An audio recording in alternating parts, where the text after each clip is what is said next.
సర్వ మానవాళికి రక్షకుడు, మనకు కొండంత అండగా నిలిచేవాడు. మనసులో తలచిన వెంటనే గుండెల నిండా ధైర్యాన్ని నింపగలిగే మహాయోధుడు, అభయహస్తంతో ఎల్లవేళలా మనల్ని కాపాడే ఆ పవనపుత్రుడిని ఇప్పుడు మనసారా స్తుతించుకుంటూ శ్రీ పంచముఖ ఆంజనేయ స్వామిగా అవతారమెత్తిన కథని దృశ్య రూపంలో తిలకిద్దాం రండి.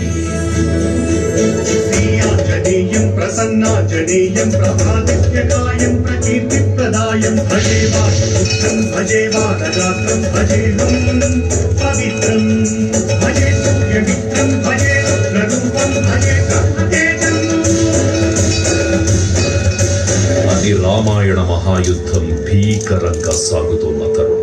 శ్రీరామచంద్రుని సారథ్యంలో వానర సైన్యంతో విజృంభిస్తూ లక్ష్మణస్వామి తనతో పోరాటం చేస్తున్న రావణుడి కుమారుడు ఇంద్రజిత్ తలని బాణంతో ఒక్క వేటుతో వేరు చేశాడు. ఇంద్రజిత్ మరణ వార్త విన్న రావణుడు ఆవేశంతో ఊగిపోయాడు. ప్రతీకారం కోసం పాతాళ లోకాధిపతి తన సోదరుడు అయినటువంటి మహిరావణుడి సహకారం కోరాడు.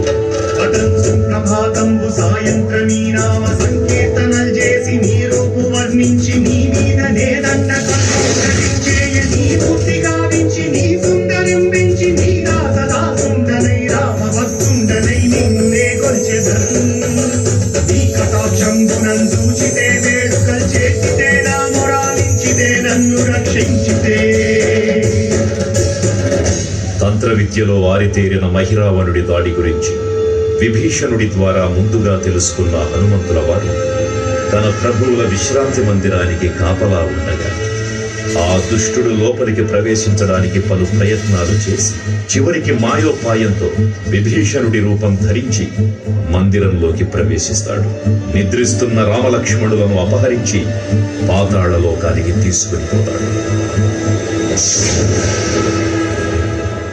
అంజనాదేవి గర్భాన్వయా దేవ నిందించనేనంత వారన్ దయాశాలి వై సూచియుందాత వై దృష్టికరం నిలిచియున్ తొల్లి సుగ్రీవ సుమంత్రి వై స్వామి కార్యార్థ వై ఏగి శ్రీరామ సౌమిత్రులను సూచి విచారించి సర్వేసు పూజించి యవ్వాను చింపంటు గావించి పాలిని సంపించి కాదు సతిలకు కృపాదృష్టి వీక్షించి కిష్కింధకే తెంచి శ్రీరామ కార్యార్థమై లంకకే తెంచియున్ కాల్చియున్ యవ్వూని సూచి ఆనందము పొంగి ఆయుంగరం విచ్చి ఆ రత్నముం తెచ్చి శ్రీరామమునిచ్చి సంతోషముం చేసి. తన ప్రభువులను కాపాడుకోవడానికి వాయువేగంతో పాతాళ లోకానికి చేరుకున్న ఆంజనేయ స్వామికి సగం మొసలి సగం వానర రూపంలో ఉన్న వింత జీవి ముఖద్వారం వద్ద కాపలా కాస్తూ కనిపిస్తుంది. ఆ జీవి మకరధ్వజుడు అనే తన పుత్రుడని మహాసముద్రాన్ని దాటుతుండగా నీటిలో పడ్డ తన స్వేదవిడు ఒక మొసలి గ్రహించడం వల్ల జన్మించాడని తెలుసుకొని ఆశ్చర్యపోతాడు హనుమంతుల వారు. తన పుత్రుడిని యుద్ధంలో ఓడించి పాతాళ లోకంలోకి ప్రవేశిస్తాడు.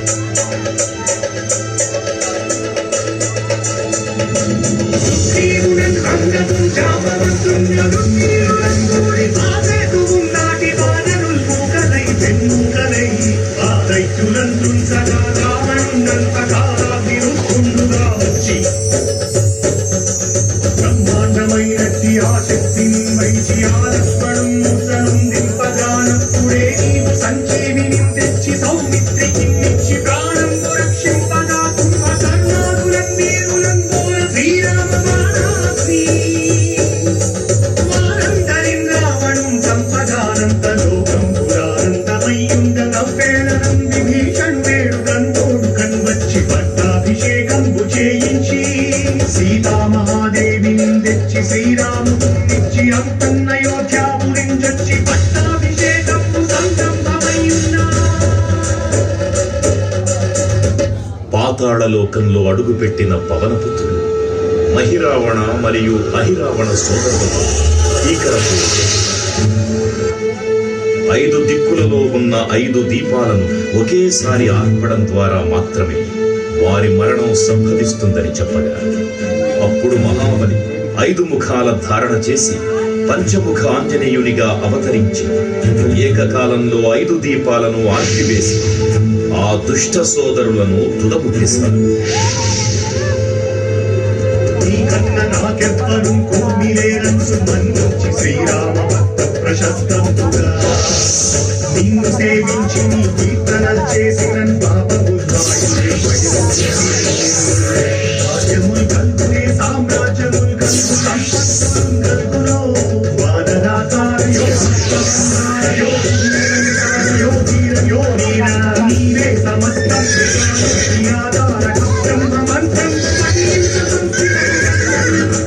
వచ్చదేహం పురం దాచి శ్రీరామయంచున్ మనసు ఇష్టమైన ఎప్పుడు తప్పకన్ తరచుగా జిహ్వయందుంది నీ దీర్ఘదేహం త్రైలోక్య సంచారివై రామనామాసిద్ధారివై బ్రహ్మదేశం దౌతనీ ద్వారా కల్లోల వీర హనుమంత ఓంకార శబ్దంబులన్ భూత ప్రేతంబులన్ పెంటి సాశంబులన్ శాకిని జాతిని త్యాగులన్ గాలి దెయ్యంబులన్ నీరునారంబులన్ నేరంబులన్ నీ ముష్టిఘాతంబులన్ బాహుదండంబులన్ లోకఖండంబులన్ శిఖారాధిరోత్తుండవై నీ బ్రహ్మదేశంబులన్ చూచి రారోని నా నరసింహయంచు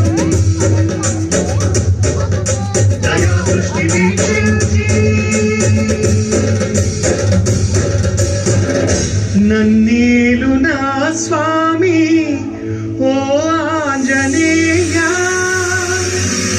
నమస్తే సదా బ్రహ్మచారి నమస్తే నమో వాయుపుత్ర నమస్తే నమః. తూర్పు దిక్కున చూసే శ్రీ హనుమాన్ ముఖం సర్వపాపాలను హరించేదిగా, దక్షిణ దిక్కున చూసే శ్రీ నరసింహుని ముఖం శత్రుభయాన్ని పోగొట్టి విజయం చేకూర్చేదిగా, పశ్చిమ దిక్కుని చూసే శ్రీ గరుడ ముఖం భూత ప్రేత తాంత్రిక భయాలను పోగొట్టేదిగా, ఉత్తర దిక్కు వైపు చూసే శ్రీ వరాహ ముఖం గ్రహదోషాలను హరింపజేసి అష్టైశ్వర్యాలను అందించేదిగా, ఆకాశం వైపు చూసే శ్రీ హయగ్రీవ ముఖం విజ్ఞానాన్ని, విజయాన్ని, ఉత్తమ జీవిత భాగస్వామిని అందించేదిగా పురాణాలు చెబుతున్నాయి. కావున భక్తులారా, అన్ని విధాలుగా మనలను ఆపుకుని శ్రీ ఆంజనేయ స్వామిని మనసారా స్మరించుకుని ధరించండి. శ్రీ శ్రీ శ్రీ మహావీర బజరంగ బలికి జై.